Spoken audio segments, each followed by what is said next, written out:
জীবন। প্রেম সে বলো ভগবান রামচন্দ্র কি। ভগবান রাম অবতার হয়ে গেল। এইবার এক সময় নাকি রাবণ, এটা শোনা কথা বলছি, আমি ঠিক জানি, তবে অনেকে বলে রাবণ নাকি সীতাকে হরণ করেছিল, বলে না? যারা বলে সব গণ্ডমূর্খের দল। আমি আপনাকে বলছি শুনুন, যারা বলে তারা গণ্ডমূর্খ, জীবনে শাস্ত্র গ্রন্থ পড়ে না।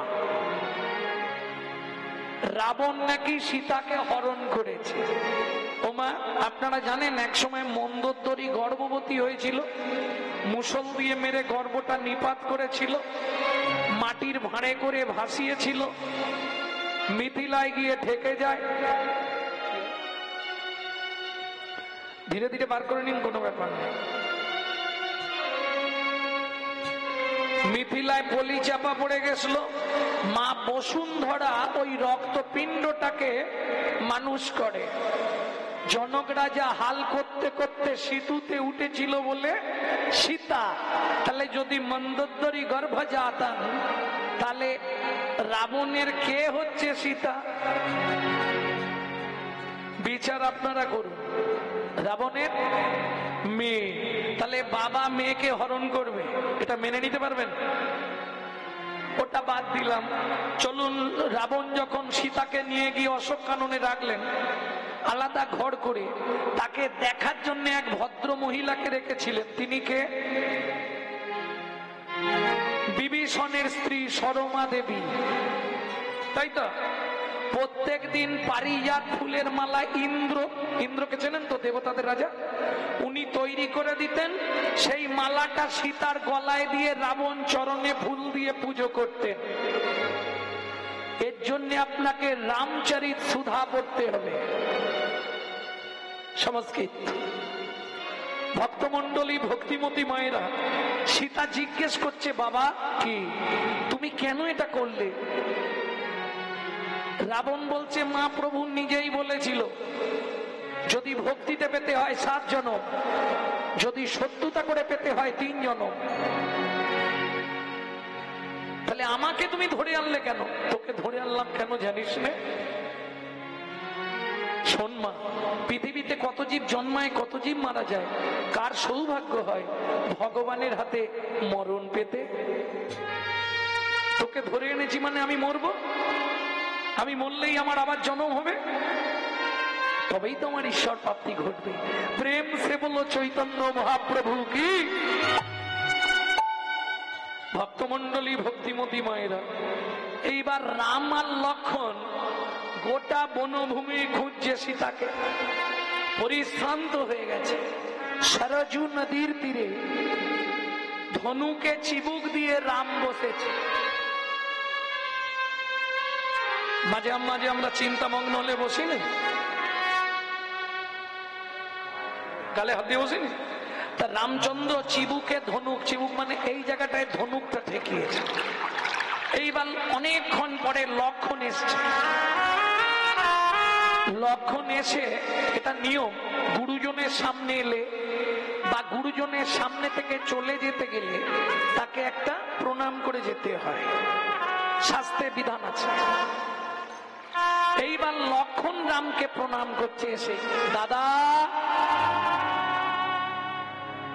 এই দাদা বলে যা নিচু হয়েছে দেখেই লক্ষণ চমকে উঠলো, এ কি দাদা? কি কি অবস্থা, কি হয়েছে তোমার? পায়ের নিচে এত রক্ত কোথা থেকে বইছে? রামচন্দ্র বলে, দেখ তাহলে পা কোথাও কাটলো নাকি?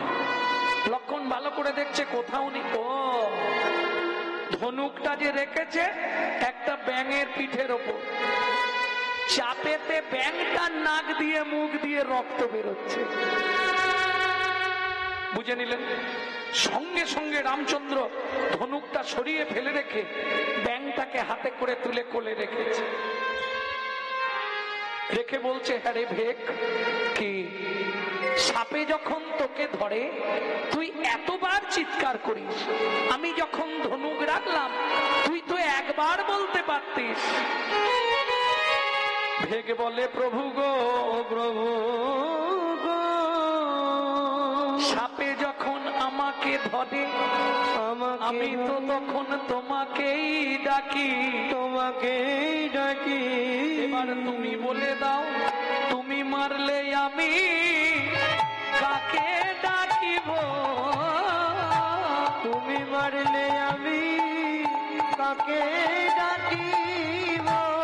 তুমি মারলে আমি কাকে ডাকিব? তুমি মারলে আমি কাকে ডাকিব? তুমি বলো বলো ওগো প্রভু, বলো তুমি মারলে আমি কাকে ডাকিব? তুমি মারলে আমি কাকে ডাকিব? ভগবান বলে আমাকেই তো একবার বলতে পারতিস। আহা, কিরে এই ভেক হাসছিস কেন?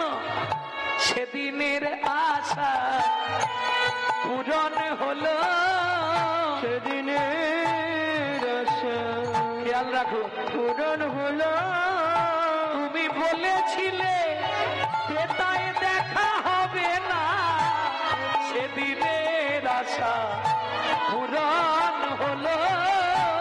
তুমি বলেছিলে দেখা হবে না, সেদিনের কথা দেখা হলো। ভগবান বলে তার মানে বুঝলে না, আমি সেই মনু বংশী রাজার ছেলে চন্দ্রকান্ত মনু। তুমি বলেছিলে দেখা হবে না, তুমি চলে যাওয়ার পর মা লক্ষ্মীকে ডাকলাম, মাকে বললাম মা একটা বর দাও, তেতা যুগে ভগবানের সঙ্গে দেখা হবে। মা বললো বর দিলাম, তেতা যুগে ভগবানের সঙ্গে দেখা হবে, ভগবান তোকে কোলেও নেবে। এই দেখো মায়ের কথা পুরাণ হলো, মায়ের কথা পূরণ হলো। তোমায় আমায় কোলে নিতে হলো। তুমি বলেছিলে তেতারিকে দেখা হবে না, দেখা হয়ে গেল। এইবার বলো তুমি, ভগবান বলে মনু কি তুই ব্যাং হলি কি করে? ও ভগবান সে অনেক কথা শুনবে, তুমি একটু বল অন্তত তুই হঠাৎ ব্যাং হলি কেন? ও ভগবান কি হয়েছিল জানো কি? আমার গুরুদেব না কর্ণমুনি, ও বাবা সে তো খুব রাগিল। হ্যাঁ গো ভগবান, কিন্তু আমার গুরুদেব খুব কৃপাময় জানো। কেন? এটাও বুঝলে না? গুরুদেব অভিশাপ দিল, আমি ব্যাং হলাম, তোমার ধনুকে মৃত্যু হল, তুমি কোলে নিলে, তাহলে গুরুদেব কৃপাময় নয়? ভগবান স্তম্ভিত হয়ে যাচ্ছে ছেলেটার কথা শুনে। আরে এই ভেক মনু, তুই যদি মনুই হোস তাহলে ব্যাং দেহ পেলি কেন? সেইটাই তো তোমাকে বলবো, বল শুনি। আমার গুরুদেব কর্ণমুনি একদিন রাত্রিবেলা বলল, মনু কি আমার চরণে একটু তেল দিয়ে দে তো। গুরুদেবের চরণে তেল দিচ্ছিলাম, হঠাৎ আমার নখটা লেগে গিয়ে নখাঘাতে গুরুদেবের চরণ থেকে রক্ত স্খলিত হয়ে গেল, দুই হাত লাল হয়ে গেছে। বিশ্বাস করো ভগবান, আমি কিন্তু বুঝতে পারিনি কি করে হলো। গুরুদেব আমার হাতে রক্ত দেখে রেগে গিয়ে বললে, ছি ছি ছি ছি ছি, তুই আমার চরণ থেকে রক্ত স্খলন করলি। শুনে রাখ,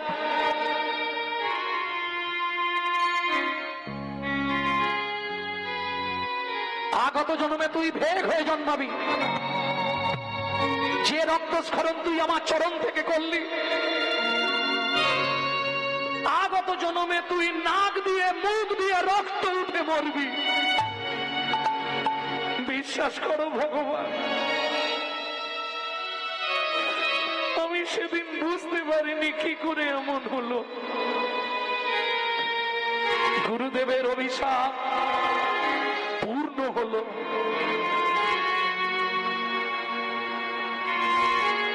ভগবান বলে, মনু কি তোর গুরুদেব ভক্তকে এত বড় অভিশাপ দিল। হ্যাঁ, কি করবো আমি তখন? গুরু কৃপা ছাড়া তো কিছুই হবে না। গুরু কৃপা ছাড়া বিশ্ব মধ্যে কোনো ভজন হয় না। আছাড় খেয়ে বললাম শ্রী গুরুদেবের চরণে, কৃপা করুন আমাকে, করুণা করুন, আপনি তো করুণাময়, আপনি তো কৃপাময়।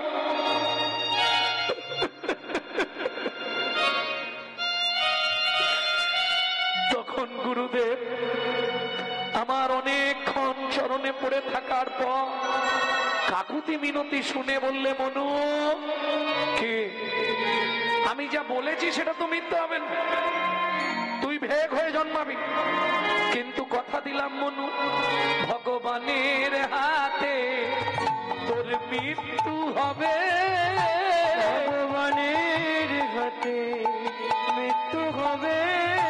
আমি এই আশীর্বাদ করলাম মনু, ভগবানের হাতে মৃত্যু হবে। আমি এই আশীর্বাদ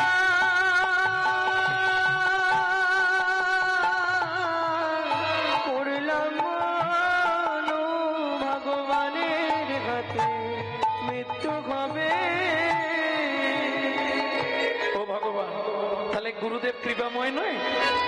গুরুদেব কৃপা করে ভেগ জন্ম দিল, তুমি চিন্তামগ্ন হয়ে ধনুকটা এসে রাখলে পিঠে, নাক দিয়ে মুখ দিয়ে রক্ত উঠলো, মা লক্ষ্মীর ইচ্ছা পূর্ণ হলো, তোমার কোলে উঠেছি, এইবার শান্তিতে ভগবান কি আমার একটা আশা পূর্ণ করে দাও, কি তোমার কোলে আমায় মরতে দাও গো, তোমার কোলে আমায় মরতে দাও গো, তোমার কোলে আমায় মরতে দাও গো, কোলে আমায় মরতে দাও গো। আমি আর কিছু চাইব না গো, তোমার কোলে আমায়। মনু কি তবে ভগবান মরার আগে আর একটা কথা বলে যাই, কি আগত জন্মে আমাকে তো তোমার চরণে নপুর করবে। হ্যাঁ, কিন্তু শোনো ভগবান, আমার গুরুদেবকে ডান পায়ের নপুর করবে, আমাকে বাঁ পায়ের নপুর করবে। কেন? যা বাবা, ভগবান তুমি এটাও বোঝো না? কি রে, তোমার ডান পাটা আগে চলে না? হ্যাঁ, তাহলে তো সুবিধে হলো, যার গুরু সামনে আছে তার ভয় কি আছে? সামনে আছে তাই গৌরে হরি গুরু সামনে আছে তার ভয় কি আছে?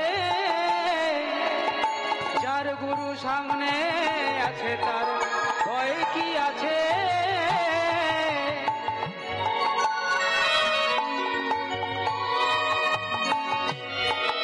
যার সামনে গুরু আছে তার ভয় কি আছে? যার গুরু সামনে আছে তার ভয় কি আছে?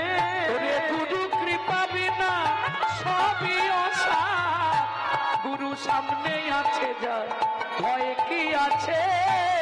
ওরে গুরু বিনা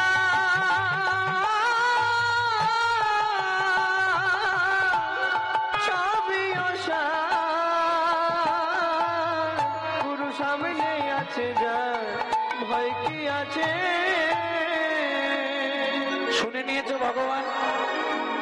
ভগবান বলে, মনু কি যে গুরুদেব তোকে অভিশাপ দিয়ে ব্যাং করলো, সেই গুরুদেবকে তুই বলছিস আমার ডান পায়ের নপুর করবো? হ্যাঁ, এটাও তুমি বোঝো না? কি গুরুদেব যদি ব্যাং না করতো তোমার হাতে মৃত্যু হতো, তোমার কোলে উঠতে পারতাম? গুরুদেব করলো বলে তবে তো হলো, তাহলে গুরুকে আগে দাও, আমি পরে থাকি। আর এটা জানো ভগবান, যার গুরু সামনে থাকে না, শিষ্যের কোনো চিন্তা থাকে না, গুরু সব ব্যবস্থা করে দেবে। এতক্ষণ মনু কাঁদছিল, আস্তে, এতক্ষণ মনু কাঁদছিল, এবার ভগবান কাঁদছে। কেন মনু? কি তোর এই ভেগ দেহ আমি মরতে দেব না। ভেগ দেহ থেকে আমি তোকে মানব দেহ দিচ্ছি, তবে মানব দেহটা নিয়ে তুই চুপ করে দাঁড়াবি। কেন তোকে মানব দেহ দেব কেন জানিস? একবার দাঁড়া মনু, তোকে একটা প্রণাম করি। দাঁড়া মনু, তোকে একটা প্রণাম করি। তবে কত জন এলো গেল, দাঁড়া মনু, তোকে প্রণাম করি। কত জন এলো গেল, তোর মতো যেন হতে পারি। কত জন হরি হরি হরি কত যেন হতে পারি। কত জন এলো গেল, দাঁড়া মনু, তোকে একটা প্রণাম করি।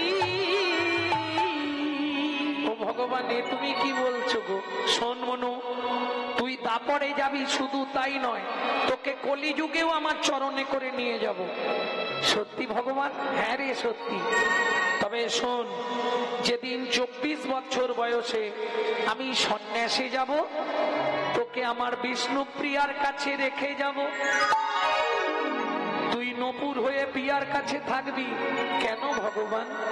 শুনবি তো, আমার প্রিয়া যখন হা গৌর প্রাণ গৌর বলে কাঁদবে, এই মনু, তাকে কৃষ্ণ কৃষ্ণ নাম শুধাইবে। কৃষ্ণ কৃষ্ণ নাম শুধাইবে, কৃষ্ণ কৃষ্ণ নাম শুধাইবে। কৃষ্ণ কৃষ্ণ নাম শুধাইবে। যেন গৌর বলে কাঁদে না রে, কৃষ্ণ কৃষ্ণ নাম শুধাইবে। গৌর বলে কাঁদে না রে, যেন কৃষ্ণ বলে সদাই কাঁদে। গৌর বলে কাঁদে না রে, কৃষ্ণ বলে সদাই কাঁদে। গৌর বলে কাঁদে না রে, কৃষ্ণ কৃষ্ণ নাম শুনাইবি, কৃষ্ণ কৃষ্ণ নাম শুনাইবে।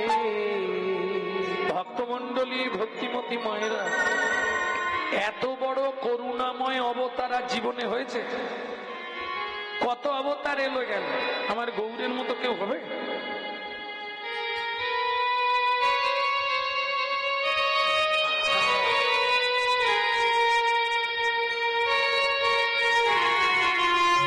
তাই না করি কি? এ গুণে সুরভি সুরতরু সমনয় রে। এ গুণে গুণহি সুমধুর মধু নয় রে। মাগিলে সে পায়ে কোন জন, কোন জন মাগিলে সে পায় কোন এ গুণে সুরভি সুরতরু সমনয় রে। সুরভি মানে কামধেনু, সুরতরু মানে কল্পতরু। এই দুটোই সমুদ্র মন্থনের সময় উঠেছিল। এদের কাছে হাত পেতে তুমি যা চাইবে তাই পাবে। কল্পতরু ফল দাও, ফল দেবে। সুরভি কামধেনু দুধ দাও, দুধ দেবে। তাহলে চাইলে পাওয়া যায়, না চাইলে পাওয়া যায়? না চাইলে দেয়? না চাইলে তো দেয় না। কিন্তু আমার গোরা, আমার গোরা, ও নাগরী রে, আমার গোরা, আমার গোরা, ওগো না চাইতে অখিল ভুবন ভরি জনে জনে। ওগো না চাহিতে হইল ভুবন ভরি জনে জনে। কীর্তন যে যত গাগার, যে যত শুলুক, বাংলা সাহিত্য হচ্ছে বৈষ্ণব পদাবলী। এই পদাবলী কীর্তন না জানলে, পদাবলী না শুনলে প্রেম রস মাধুর্য বর্ধিত হয় না। এটা মাথায় রাখতে হবে। একটু ভেতরে ঢুকতে পারলেই মজা লাগবে। দেখুন পদে কি বলছে, ওগো না চাইতে অখিল, না চাইতে না চাইতে না চাই